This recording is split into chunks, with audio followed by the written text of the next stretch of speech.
I will answer your questions, okay? And then to those new patients who just come in, please silence your cell phones and I will give these instructions again later on, okay? So let's go ahead and start. So, welcome everyone. On behalf of the management and staff of the Kidney Transplant Center of UC Davis, we would like to welcome you all for coming over here, and we would like to thank you for choosing UC Davis as one of your potential provider for your kidney transplants. So today's schedule is the education first class. So there is a processes that we follow on the transplant evaluations. And this is the first step that the patient needs to do, is to attend this education class. So it is very important that you listen to the presentation. I will review the education packet handouts, which I already did with you. So you can ask questions at any time, as I have said. The informed consent for evaluation is a very important document. So please do not miss any initials on those. If you don't understand something on that column and then you skip that portion, don't do that. Please clarify and I will answer your questions if you have any questions on that. So you have to complete every initials. You have to date, you have to put the time, and the printed name and signature. As well as you need to complete the informed consent. So, clinic appointments. This will be scheduled after this class. So what are those? Number one, transplant nephrology. So this is one of our doctors. They are the one who are expert in the transplant, kidney transplant. And what usually they do in here is that an evaluation to see if there is an obvious or absolute medical contraindications for transplant. So what would they need to do? Perhaps they're going to be interviewing you. What are your comorbidities? Do you have cancers? Do you have, advanced heart disease, and etc.? You know what I mean? Basically, they're trying to find out, is there anything that would contraindicate transplant? Because if there's an absolute contraindications, then obviously we cannot proceed. Because what would happen is that instead of making patients getting better, then we might be doing the opposite side, getting them worse, okay? So this would involve some physical activities or functional evaluation as well that they need to do. Basically, you have to prove to the doctor that you are active enough to be transplanted. So what are the criteria that they are looking at? Number one, you must be able to walk 200 yards on a steady pace. So when I said 200 yards, it's like a football field back and forth on a steady pace. Because, and then the other one is that you must be able to climb stairs. They are looking around 3 or 2 flights of stairs. You must be able to show it to them, okay? So those are the criteria in the functional activity. The other appointment that you need to attend is the social worker. So what are the things that they are going to be evaluating on this aspect? So this is the psychosocial component. They wanted to make sure that the patient has the ability to take care of these transplanted organs in order to be successful. So in order to be successful, there are criteria that they're looking at. Number one, you must have an adequate support person. I can show you a slide later on what are those things that they would require on the social support. But there must be someone who would be helping you after the transplant, 24 hours for the next few weeks, at least 3 to 4 weeks. And then the patient must be compliant. They are going to be reviewing your records about your attendance on dialysis. Do you miss treatments? Do you take the medications that you're supposed to do, like the phosphate binders, the insulins? Are you taking care of your blood sugars and things like that? Because compliance is a very important in the success of kidney transplant. Can you imagine if the patient will not take or skip their immunosuppressant medications after transplant? what would we expect as a result of that? It would be rejections or kidney failure again. So that is a very important aspect in these evaluations.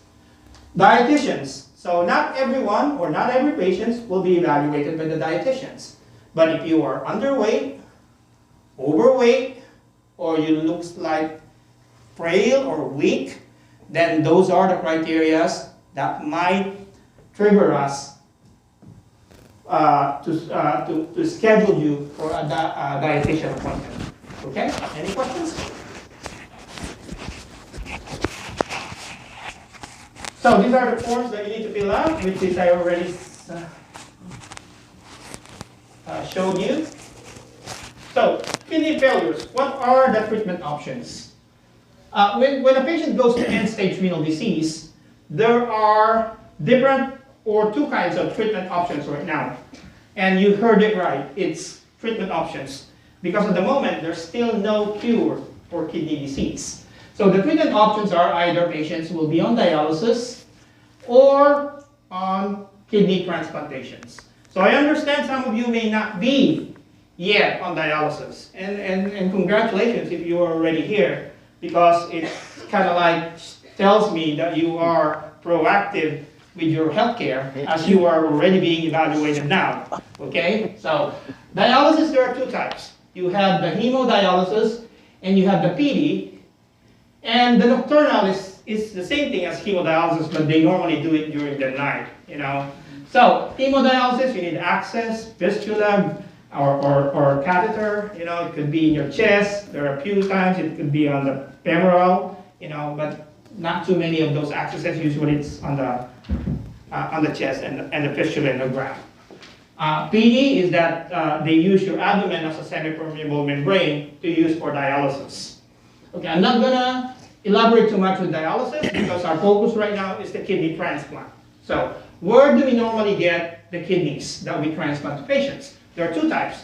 It could be a live donor. When I said live donor, these are healthy individuals that could donate one of their kidneys. Deceased donors or cadaveric donors, majority of these donors are in the ICU. Why? Because most of them are, most of them are brain dead.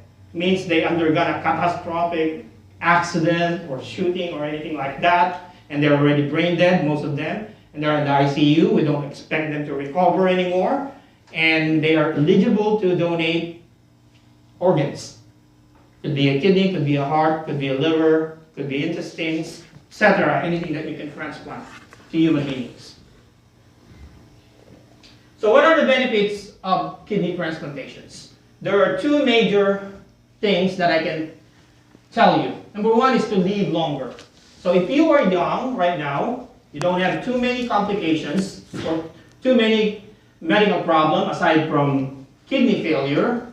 If you get a kidney transplant versus remaining on dialysis for the rest of your life, the outcome of kidney transplant tends to make your life longer.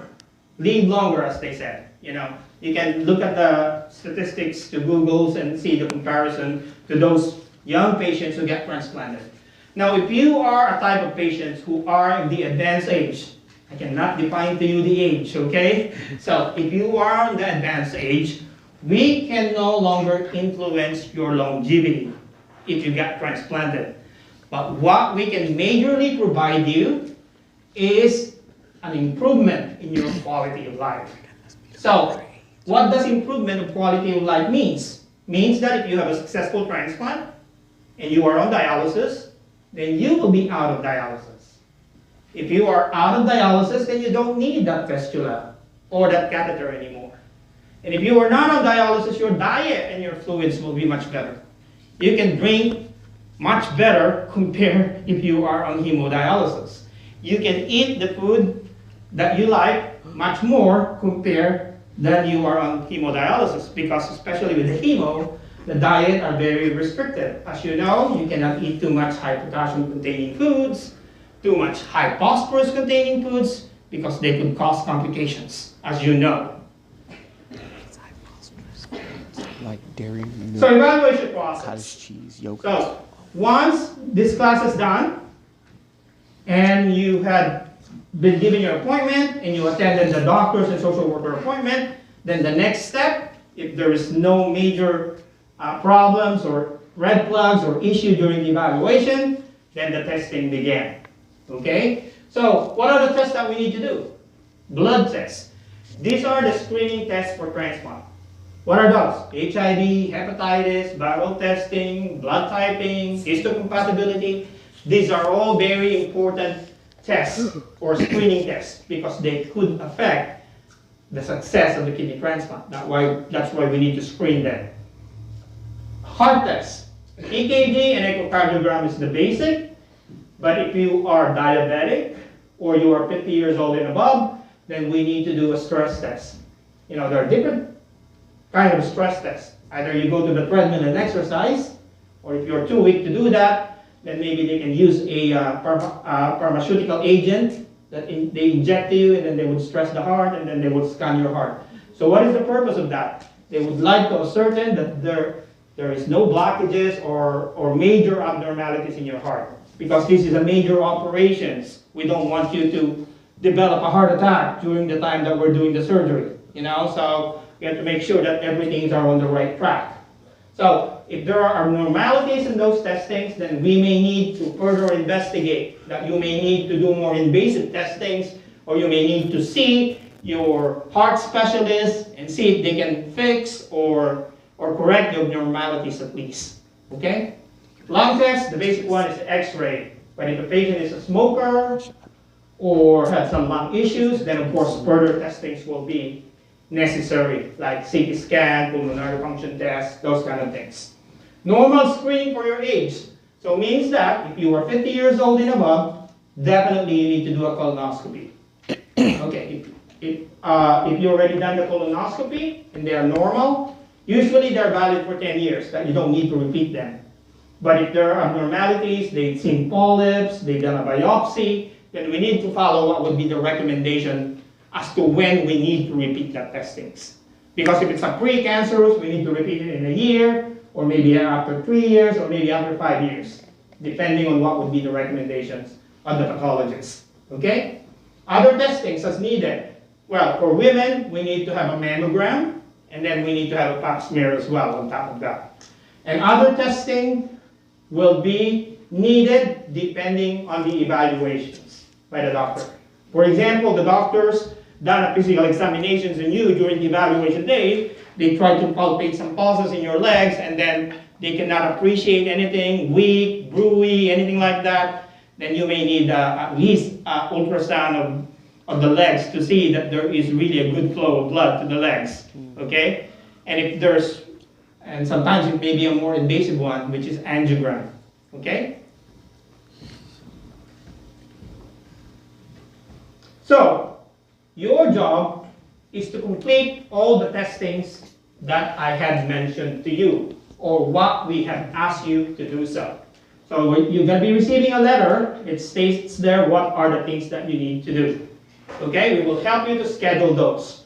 If you're Medicare, your insurance is Medicare, we would like you to do your test here in UC Davis as much as possible. Of course, if you're Kaiser, you will have to do your testings at a Kaiser facility. And if you are not contracted, your insurance is not contracted with UC Davis, and you are not Medicare, then we would write you a letter, which I already said, and we would write your primary care physician a letter, and then they would schedule those testings for you. Okay? So, also after the evaluation day, when you see the doctors and the social worker, after you checked out, there will be a nurse who would be assigned to your case.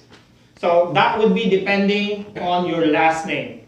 So what I can remember is that with the last name with A to E, it will be under Barbara, and then so on and so on. There are four of them, and all of them are women. Okay? So you have to make sure that when you checked out and they give you your nurse, you keep their number. Because if you have any questions, they are your main contact person during the evaluation. They are the one who could guide you as to what's going on to your case. They are the one who can answer your questions if you have any. And they are the best person to ask questions during the evaluation time. Okay?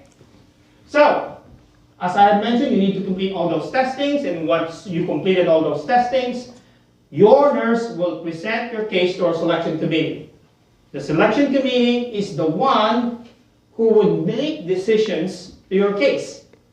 So they are the final one who would say, yes, we can put you down to the list. No, we cannot put you down to the list because of this.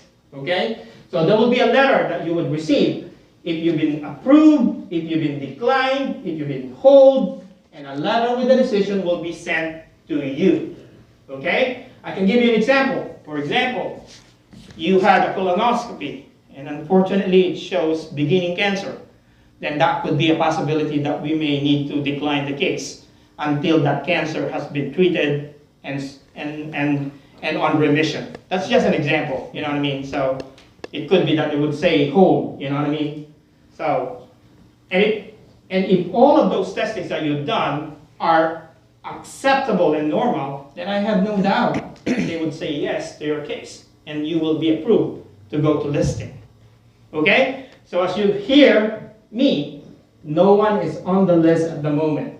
You will only be on the list once you have done all of those testings, your case has been presented to the selection committee, you get an approval, and you receive a letter from us stating that this date you are on the list. Is that clear? Yes. Very good.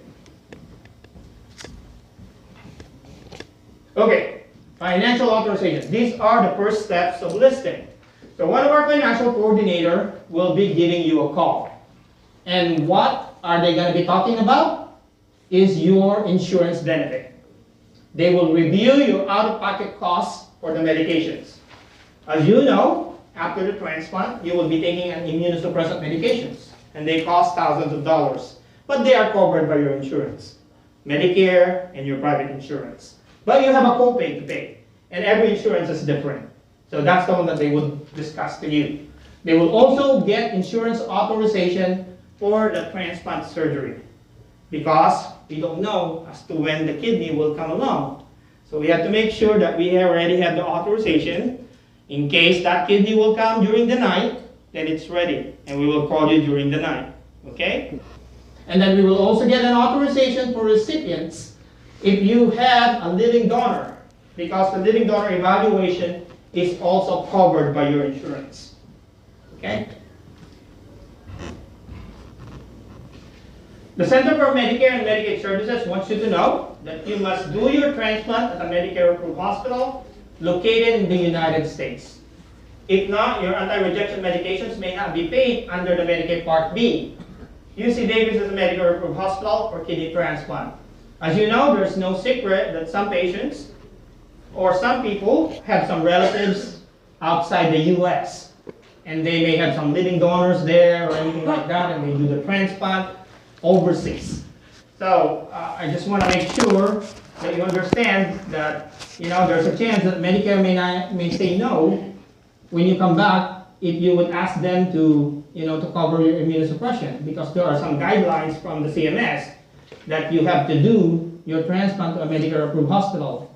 And most likely is, if you do the transplant overseas, they may not be a Medicare-approved hospital. So I'm just letting you know about that. So waiting list. Once we're ready to send your information, once we collected all your demographics and your paperwork, we will send your information to the United Network for Organ Sharing. We call it, in short, UNOS, to put you down to the waiting list. And UNOS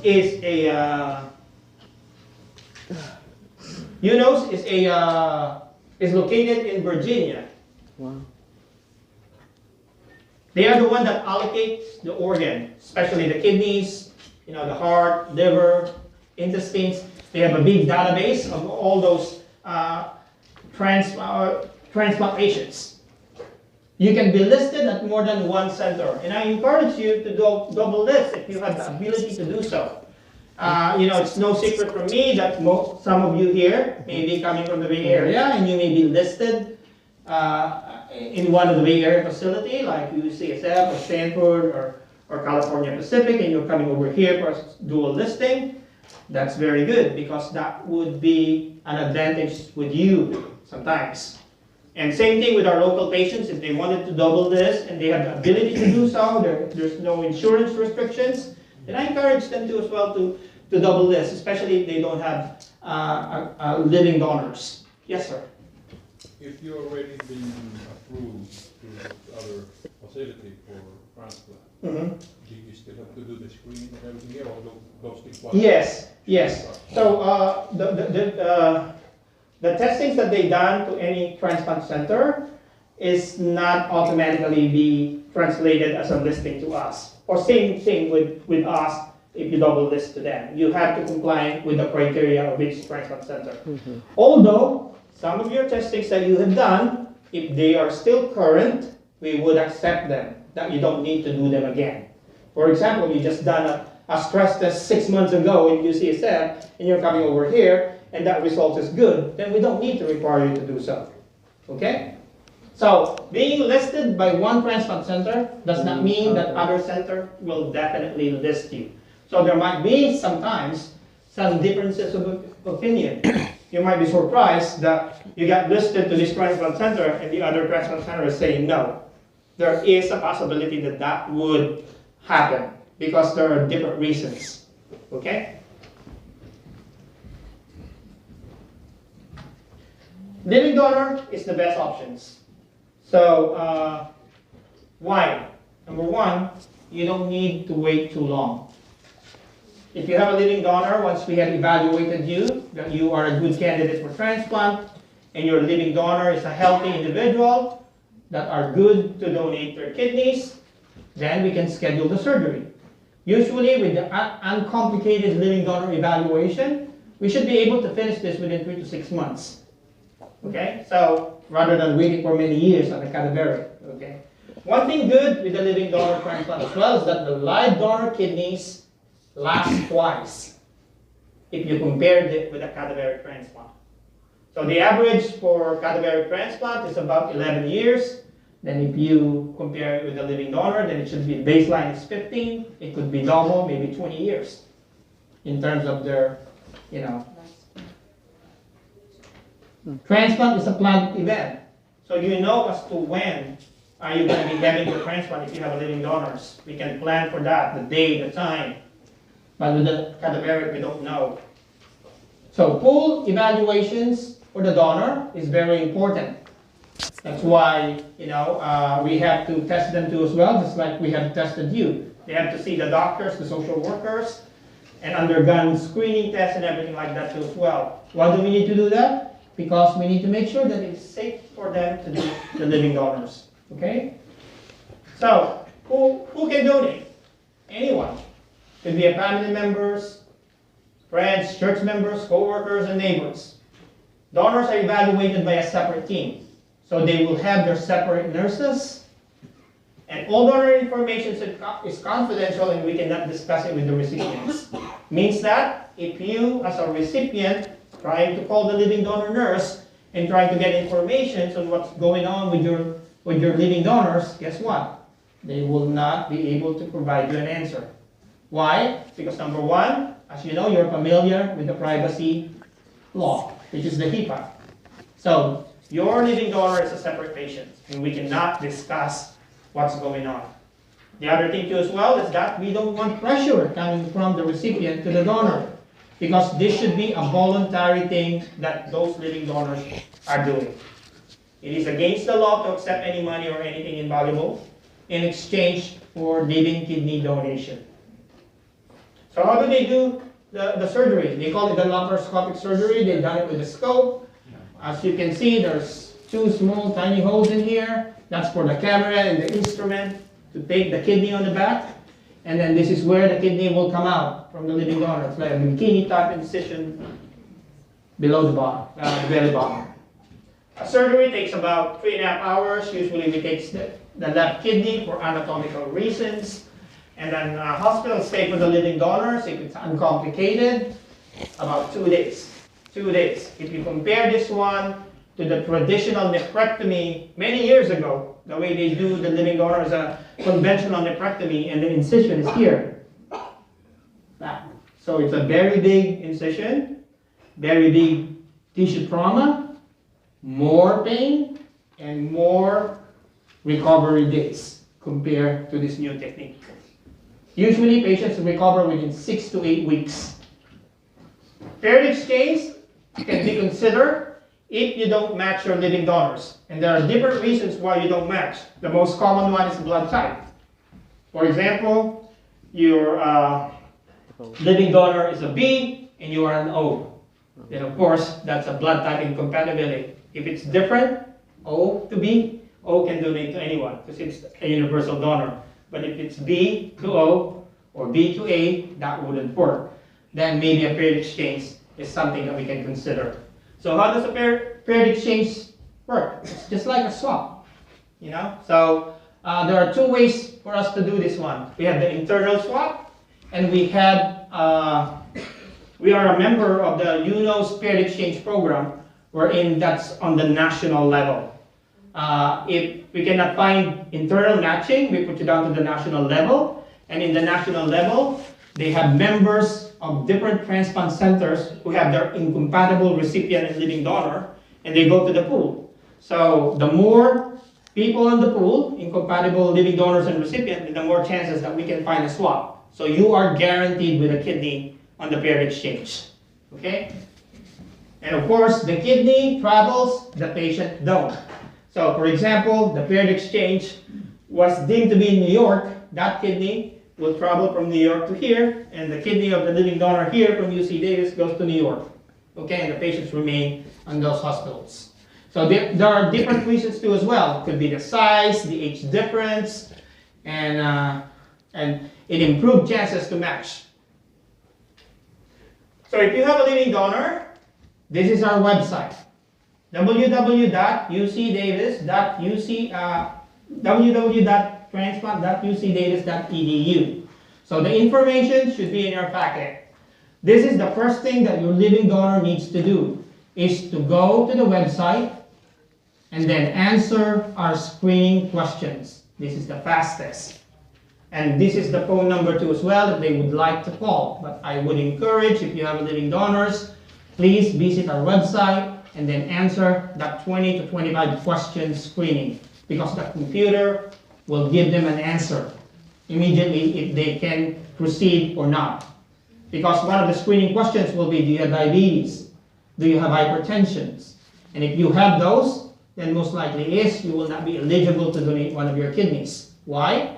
Because diabetes, especially diabetes, is the #1 cause of kidney failures around the world. Wow. And here as well in the United States. So they probably will need their kidneys through their lifetime.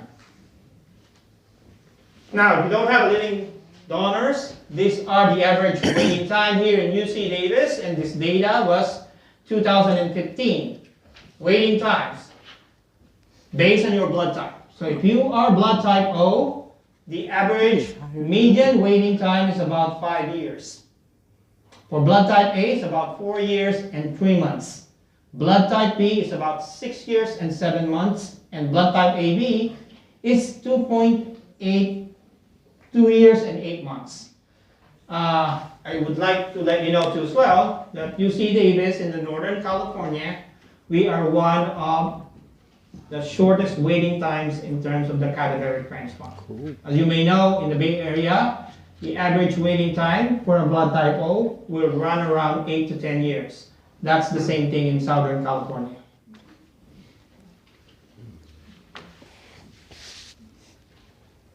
So transplant centers are required to report information on how patients and their kidney do after the transplant.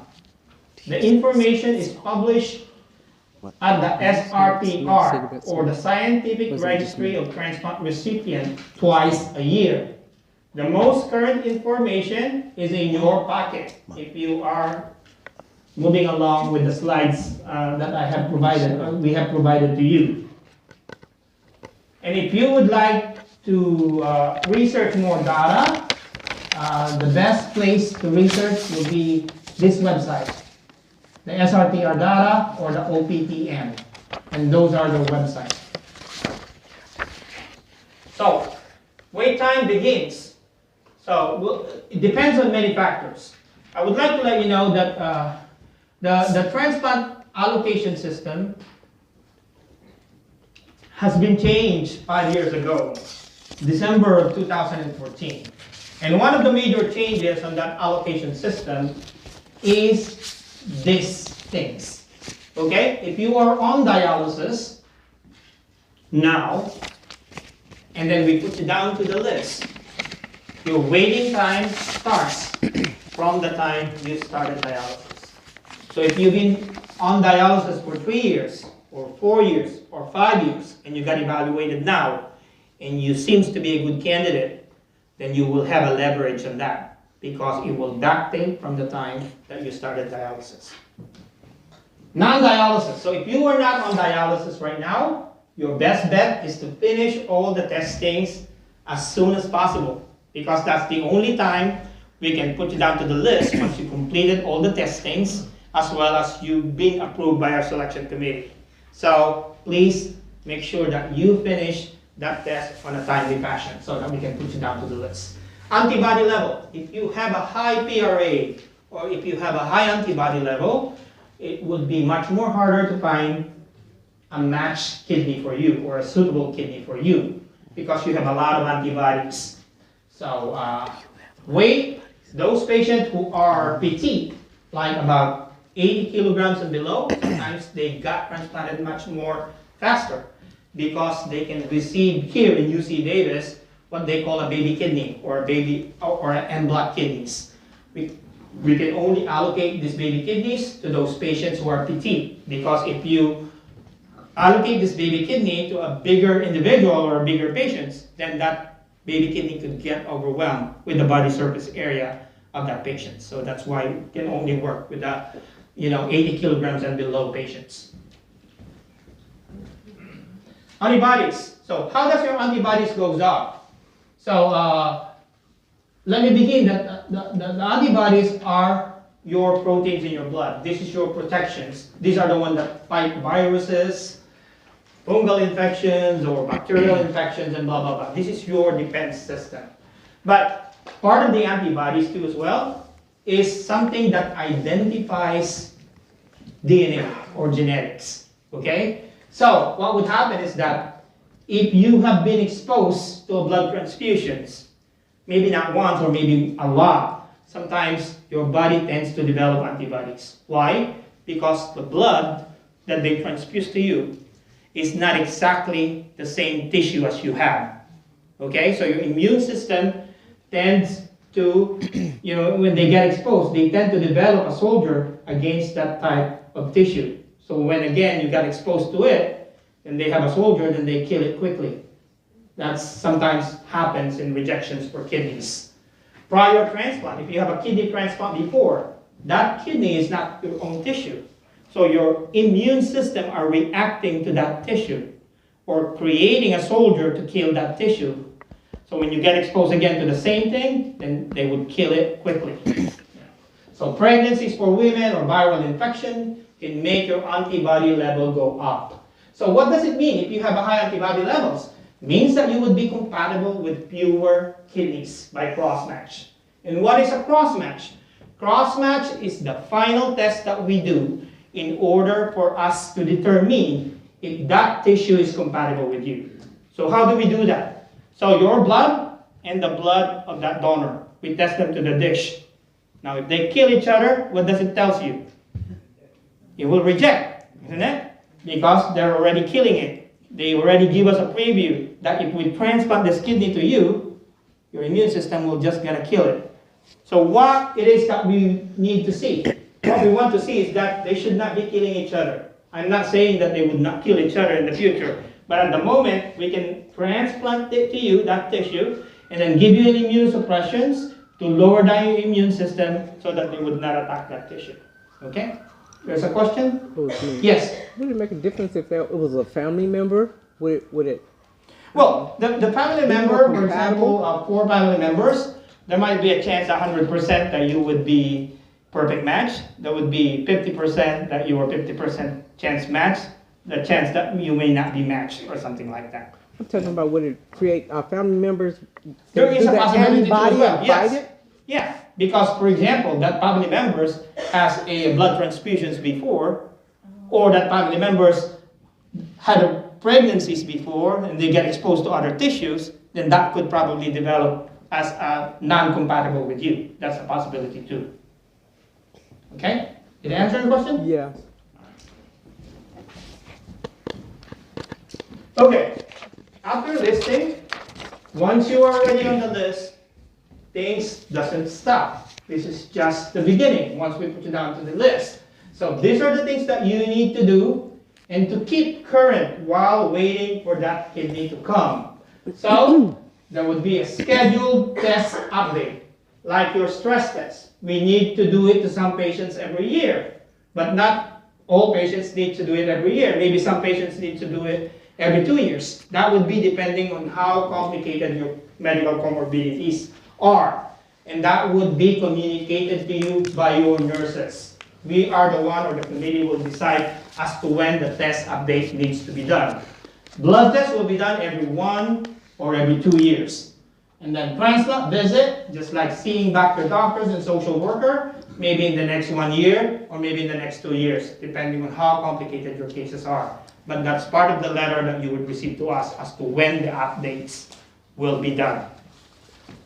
It's very important to continue learning about transplant, because if you know more, then the more you can take care of yourselves. So, very important to attend classes about transplant. Website, support groups. We have classes here in UC Davis every 2 months. There are different topics that they would present, like how to take care of the kidneys, what are to expect after transplant, medication side effects, blah, blah, blah. There's also a Spanish class every 3 months. So I encourage you to attend at least once. And then quarterly blood tests will be sent to your dialysis center. So what is the purpose of this one? The purpose of this one is that for cross-match. So we will store your blood in the UCLA facility in Los Angeles, and when a compatible kidney comes along, we would use that sample to see if you're compatible with that kidney. Oh. So it is very important that you have to do this one in a timely fashion. We only do this one every 3 months, so please don't miss it. Any questions? Okay, these are the different types of kidneys that we transplant based on the cadaveric transplants. So, how do we use the formula, or how do we allocate kidneys? There's a formula that we follow, or the UNOS follows. So, the main thing that they're looking, or the main points that you would get in the formula, or they're looking, is the waiting time. So the longer you're waiting, the more points you will have. I don't know what's the equivalent percentage on the waiting time. Maybe 30%, maybe 40%, and things like that. Number 2 is compatibility with the kidneys. For the longest time, those are the 2 formulas that they're looking. But last December 2015, they added variables to that formula. Number 1 is the KDPI. Means that they have to score the kidneys now. And they call it the KDPI. This score tells you how long a kidney is expected to work. It's a combination of donor factors that summarizes into a number. The lower the number of that kidney, the better the functioning of that kidney. The higher the number of that kidneys, the lower functioning of that kidney. So what are the things that they're looking on that formula? The age of that kidney, or the age of that person or deceased person donating. What is the cause of death? Is it stroke, vehicular accident, those kind of things? What are the creatinine at the time of death? So there is a lot of things that they're looking at to come up with a score. So once you know the score of the kidney, in order for you to match that kidney based on the numeric number, then you need to know the score of the recipient as well, who would receive the kidney. They call it the EPES, or the Estimated Post-Transplant Survival. This score predicts how long a recipient will need a functioning kidney compared to others. The lower your number, then the lower, the longer functioning kidney that you would need. The higher your number is, then the shorter functioning kidney that you would need. So how could we estimate your score? You yourself can compute your own EPTS number. You just need to go to Google, type OPTN calculator, and you need to input your age. For example, 60. Time on dialysis, December 1, 2013. Previous transplant, 1 kidney transplant. Diabetes, type 1 or type 2, it doesn't matter. As long as you have diabetes, you will put yes. So once you encoded all of those data in the OPTN calculator, it will give you a score from 0 to 100. Remember, the lower the number, the longer functioning you will need. The higher your number, the shorter functioning kidney that you would need. Now, if I would ask you, if you have diabetes, you are old enough, you're on the older population, you're on dialysis, and you have transplant, what do you think your score? High or low? Low. High. Yeah. High. So if you have a higher number, because the older you are, you know what I mean? The older you are, the more you have more comorbidities, your number is much more higher. So, the rules are kidney with KDPI less than 20%, usually the one that lasts the longest. And most of these 20% kidneys are being offered to the younger patients. So when you say young, usually they're 18 years old and below. They are the ones who normally get those 20% and below kidneys. And an EPTS score of 20 or less, they are the one that could work the longest. Now, if I put this one into the graph, let me show you. So, a KDPI of 86 to 100, kidney scores with this one usually last for about 5 years. And a KDPI of 21 to 85, usually about 9 years. KDPI of 0 to 20 is about 11 years. And as you can see, the living donors, the baseline is about around 13 to 15 years. So as you can see, this is the best kidneys that the patient may receive. So if you have a living donor, I encourage you to please direct your living donors to our website and start the process.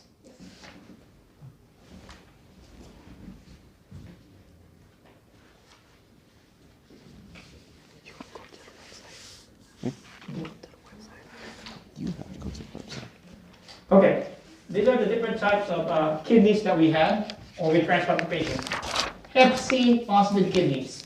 So we're not very active right now in here in UC Davis with the Hep C kidneys, but I would like you to know that if you are Hep C patients or you have Hep C, it's a curable disease now. You just need to take medications for Hep C and it will be cured. But if you have Hep C, you have the option to receive a Hep C kidneys.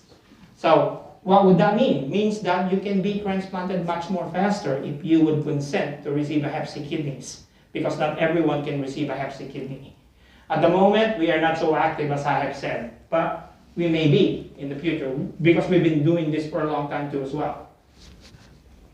You need to sign a consent to receive this type of kidneys. Hepatitis B positive donors. So we encourage you to have vaccinations. If you are on dialysis, 99% of the patients in the hemodialysis setting are being vaccinated with Hep C. Why? Because this is for patients' protection. So if you get vaccinated and you develop immunity, it is safe for you to receive a Hep B core positive kidney. What does a Hep B core positive kidney means?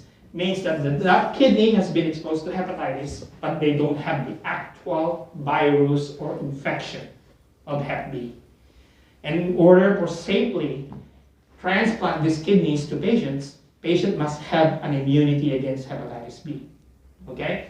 Because there's a lot of people who have been exposed to Hep B, but they don't have the actual Hep B anyway. Yes, ma'am.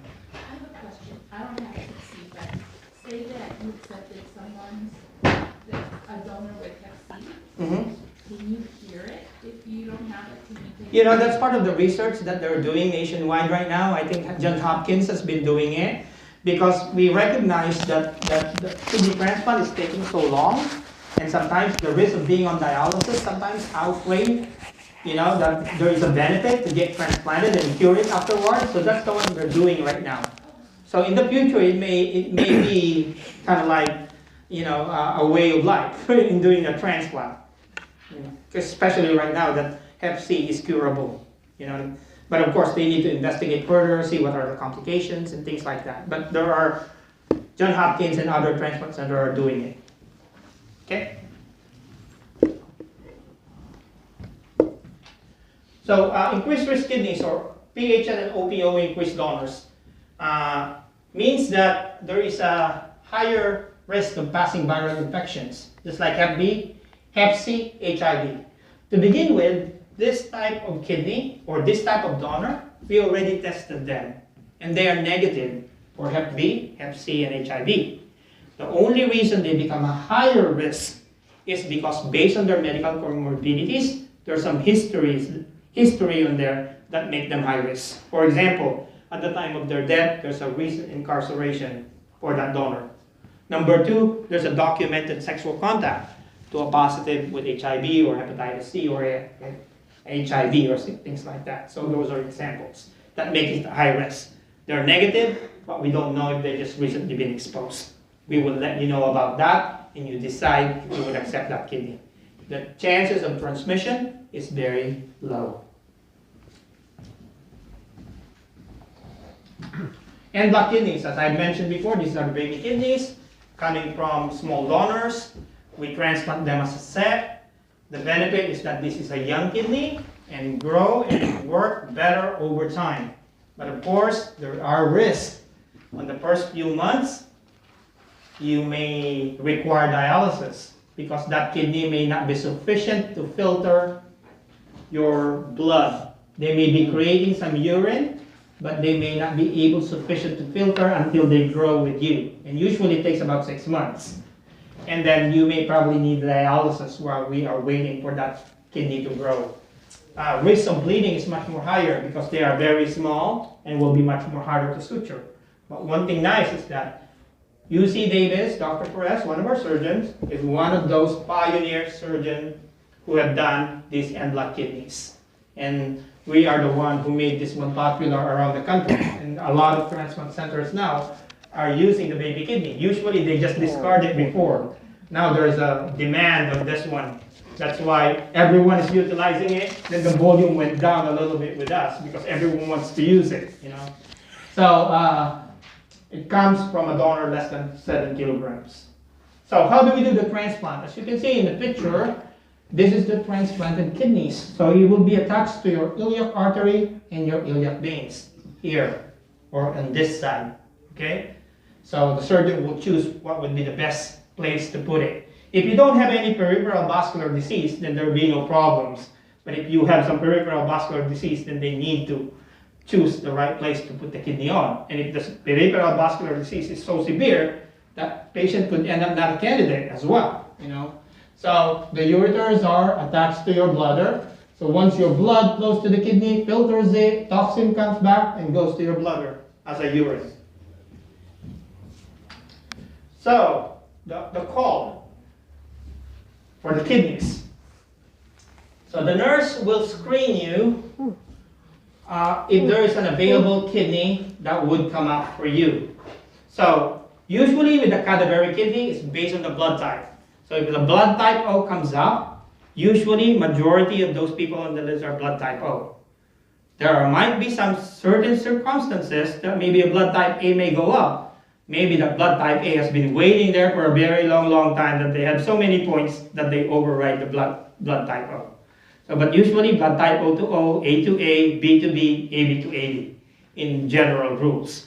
So our OncoSystem service are not here in California, not here in UC Davis. Our OncoSystems are on, I think in the Midwest or something. I don't know where they are, but I'm letting you know because you might be expecting a call from 916. So that would not be the case. So the call would probably be coming from a 419 or 212 or something like that. What I'm trying to say is that you have to answer your phone when there is a call. I understand that there's a lot of robocalls right now. Yeah. If you miss the call and you didn't answer it, what we do is we leave you a message that there is a potential kidney for you. So if you miss a call, it's very important that you check your messages. Because you have 1 hour to respond to us that you are available to receive that kidney. Why? Because we need to make decisions on that kidney. I'm not saying that you have 1 hour to come over here, but you have 1 hour to respond to us that, yes, I am healthy, I can receive these kidneys. Because if they got you on the first call, they'll be doing a screening test for you or screening questions. What are those things that they would ask? Do you have open wounds? Do you have infections? Do you have pneumonia? Are you well right now? Because if you have a flu, then it's not safe for you to be transplanted at that time.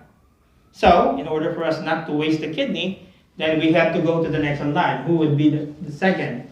And if that second is not cleared as well, because they have some infection, then it goes to the third, and things like that. So imagine those time that we are consuming on those just to find a patient for that kidney. And the goal is to transplant that kidney as soon as possible, because the longer that kidney is not being transplanted, they are like a perishable goods that the quality tends to deteriorate. Although we have the capability to pump the kidney up to 72 hours, the goal is still to transplant the kidney as soon as possible for better results. Okay? So you will have a lot of time to come over here. Usually the cross-match test is about 5 hours to results.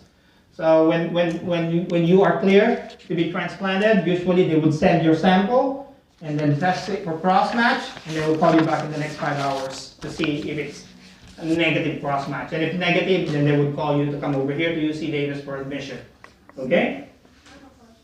Yes? If you miss the 1 hour call, do you go to the back of the list or? No, because the kidney are allocated based on points.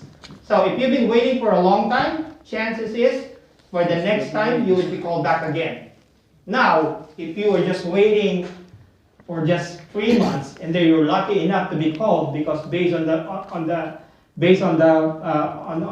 matchings, you have a good match and you created a lot of points on that, then maybe the next one will be longer. You know what I mean? Or if you are a patient of blood type A and 80 kilograms and below, because they are eligible to receive a baby kidney, usually these patients tend to get transplanted so quickly. And I've seen them in the list for 1 week or 2 weeks and they get transplanted. Wow. You know what I mean? Those 80 kilograms and below.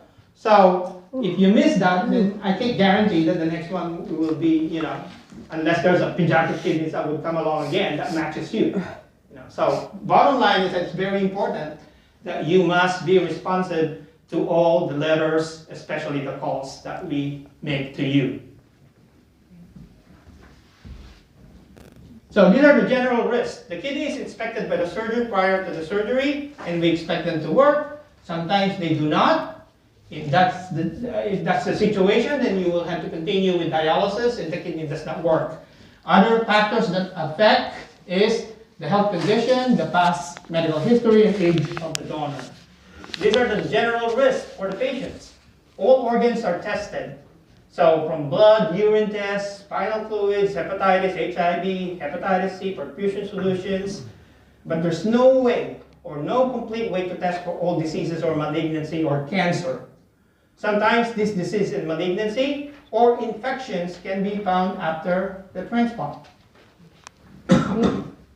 There is a small risk of getting HIV and other diseases. If we discover this one after the transplant, and the most logical way that we can do is to, treat it with antibiotics or surgery, medications, or anything like that. But this is part of the risk of kidney transplant. There's no 100% testings to determine that it's really okay. There's always, it's not a perfect science, You may be looking the kidney look to be very, very good and pristine, but maybe there is a very, very small cancer inside that the surgeon or we cannot see. That's a possibility. That is very low chances, but it could happen, and that's part of the risk. Psychosocial risk as well. After the transplant, some patients develop fear, anxiety, bad dreams, depression, guilt about the donor. It is very important that you report all of these unusual feelings to our team. We have a good team of counselors, social workers, and psychiatrists to help you move along with these problems. It is very important to report all of these things. Changes in your address or phone number. So you have to let us know, because most often we need to call you, we need to write you letters, so you have to call your nurse or anyone on the transplant team so that we can update your records in our system. If you have any changes in your insurance, especially during open enrollment, you have to let us know, because we need to get another authorizations, because the benefit of this new insurance may be different from your previous one, and we don't want you to end up paying more, for copay or maybe other things that could happen to that. Any major illness or hospitalizations, if you develop heart attack, stroke, those kind of longer hospitalizations, please let us know so that we can reevaluate you again and see you back once you're ready to be seen. Because we would find this one out anyway once we call you for a transplant. We don't want you to be disappointed and then they will send you home because you've been hospitalized and you never tell us. I've seen that several times. They can send home the patients. So please let us know. Anytime you go out of town, what I mean that involve air travel, if you're going to be going out of the country, you're going out to the East Coast and things like that, let us know so that we can put some notes in our system that you are away. Because sometimes there are some kidneys that will come along, and then suddenly you're eligible for that, but you are outside of the country. We don't want to bother you in there. You know what I mean? So we will just allocate this one to the next in line. So I'm not discouraging you to go on vacation. You know what I mean? You live your life while you're waiting for these kidneys. You know what I mean? So it will come. It will come. Change of your doctors. Change of your dialysis unit. Please let us know too as well so that we can update our records, okay? Your hospitalizations after the transplant. I think I need to remove this one. Hospitalization after the transplant. You can still hear me, right? Yeah. So, when you wake up, there'll be an IV lines, and then you might have a catheter after the transplant. You may go home with a catheter. The goal is to remove that catheter as soon as possible, because that could be a source of infections. But there is a purpose why you have that one. We need to measure the urine and things like that. Length of stay in the hospital, usually about 3 to 4 days if you don't have any complications. There'll be an intense education that you need to do while you are admitted after the transplant. So there will be an intense education about the medications that you need to take, especially the immunosuppressions, the side effects and things like that. There's also things that you need to learn about the signs and symptoms of kidney rejections. Daily writing of patient diary or logbook. You need to monitor your blood sugars, your blood pressures, the medications that you take, the amount of urine that you do. So you will be given a book when you get discharged that you need to fill up daily. And your support person must come daily to that education as well to help you and assist you. Return to normal activities within 8 to 12 weeks. And if you are on disability because of the kidney disease only, then that Medicare will go in the next 2 years. Where you may need to come up with a private insurance unless you are already 65 years old and above, or unless you have other disabling conditions that would maintain your Medicare. And other disabling conditions, diabetes, those kind of things, and things like that. Do you have a question? Yes, I wanted to ask where it said about the support person coming daily. For the education class. For the education class. Yeah, while we're doing the education for the patients, yes. Okay, what if the time is different from the time they're at work? They can probably arrange the educations during the time that you are not on work. Oh, okay. Things like that. After the transplant or once you've been sent home, these are the follow-up that you need to do. There'll be blood tests twice a week for the first few months. So usually this is for the next 3 months. You can do this one locally at home For example, you live in San Jose, we can hook you up to a LabCorp or a Quest laboratory on that area. So the purpose of the lab test is for us to measure the level of the immunosuppression into your blood. Clinic, visit here in UC Davis once a week for the first few months. So you have to come here to UC Davis. Remember, the first few months is the most critical stage of transplant. This is where the complication sets in.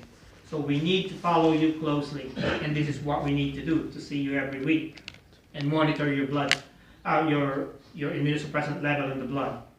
There might be a biopsy that we need to do at 3 months or 12 months. Frequent medication changes based on the phone. Changes on the phone. So we will need to call you if we need to readjust the level of your medications based on your blood results. So when you do a blood test on Tuesday, you might be expecting a call in the afternoon if we need to change the medications doses or maintain or reduce. Okay? So you expect calls from us. You're not allowed to drive during those times, and you must have a reliable transportation, and your support person will be the one who should be providing that to you.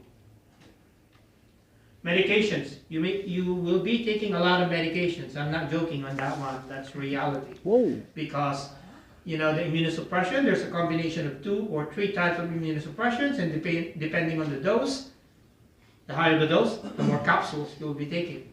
Your blood pressure medications will probably continue. And if you are diabetic and you're taking diabetic medications, then you will continue to do so, and maybe sometimes you may need to be on insulin.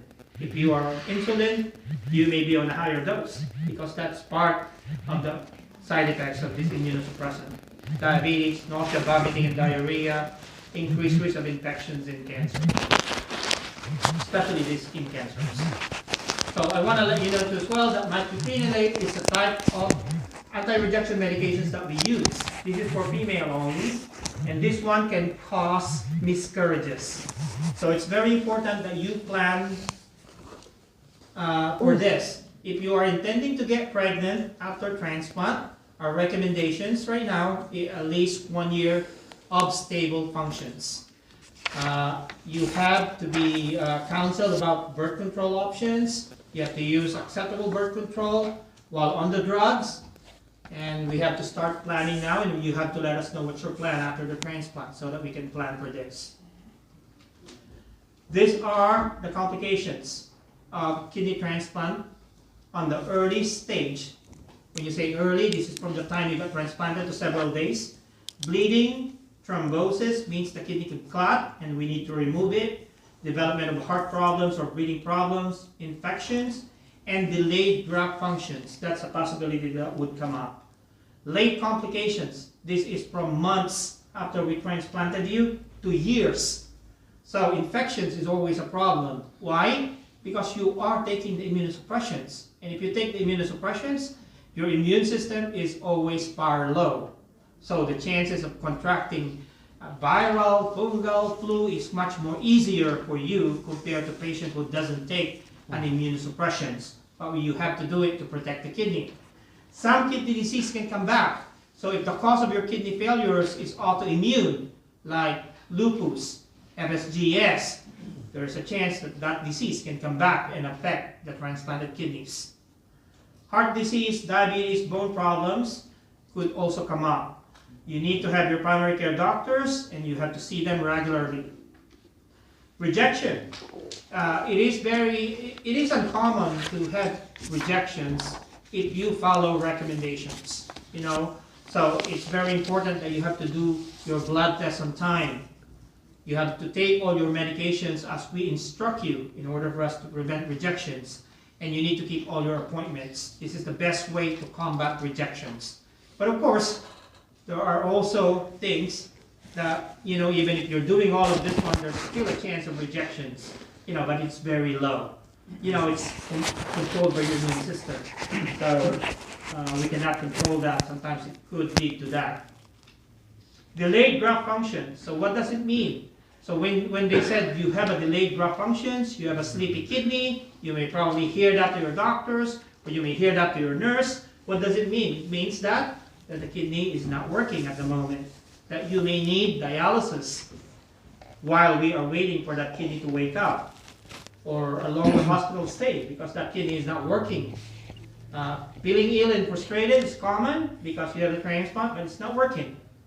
Recovery can be days to weeks, and maybe sometimes the kidney never starts to function, and patient will need to return to chronic maintenance dialysis. So what is the chances of delayed graft function versus cadaveric and living donors? The living donors is that here at UC Davis, what we have seen is that from the time, as far as I can remember, 2 years ago, that's the last delayed graft functions that we have. The data for cadaveric kidney, if you get a cadaveric kidney in the country, there's a chance up to 30% that it will not work. So it's kind of like very different to living donors. So if you have a living donor, then that would be the best way to go. Although UC Davis is not up to 30% with delayed graft functions. I don't know the exact one, but I'm sure we're pretty much lower than that. Okay? And to review, kidney transplant do not last forever. As you can see, there is a lifespan. Usually, the cadaveric usually average 5 to 11 years based on the score of that kidney. Live donor lasts for about 12 to 15 years, or maybe up to 20 years or 25. When your kidney fails, you will return to dialysis. You can be re-evaluated for another kidney transplant at any transplant program, but you have to remember the next transplant is much more complicated. And if you are already on the advanced age at this time, and then you fail the kidney, what is the likelihood of you to become a candidate again? It's much more lower. So it's very important to take care and maximize the functions of that kidney. Take good care of this gift. Transplantation is a process. Today is your first step. We will work hard as your partner in this journey. We hope to meet and exceed your expectations. And if you have any questions, let me know. And I would like to thank everyone for attending this class. Thank you. Any questions? Any questions? Okay, if no questions, please remain on your seat. They will call you by your number, or maybe they will call you by your last name. While you're waiting, please make sure that you accomplish the 2 paperwork that I asked you to do so. Don't miss any initials or anything like that, okay? Thank you. This is for the PowerPoint presentation we just looked at. Oh. How long is it? Yeah. All right. We got here. Oh, that's me.